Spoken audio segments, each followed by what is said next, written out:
दोस्तों हरम शरीफ की ये वीडियो सोशल मीडिया पर खूब वायरल हो रही है, जिसमें हरम शरीफ के अंदर लोग तवाफ कर रहे हैं। तवाफ करने वालों में दो ऐसे लोग भी हैं जिन्हें देखकर बहुत सारे लोग इस सोच में मुब्तला है कि उनमें से एक कोई औरत है या मर्द है। वीडियो देखकर हर कोई पहले नजर में धोखा खा रहा है कि ये तो कोई औरत है, क्योंकि इसने औरतों जैसे लंबे बाल रखे हुए हैं।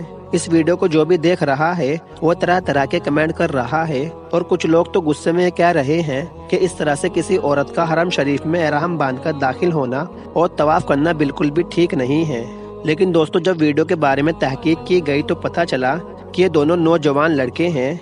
इस नौजवान ने अपने एक कंधे को खोल रखा है और औरतों के लिए इस तरह से एहराम पहनकर तवाफ करने की बिल्कुल भी इजाज़त नहीं है।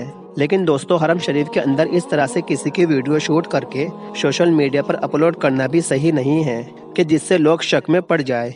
आपकी इस वीडियो के बारे में क्या राय है कमेंट करके ज़रूर बताइएगा और हमारे चैनल को सब्सक्राइब करके बेल आइकन पर क्लिक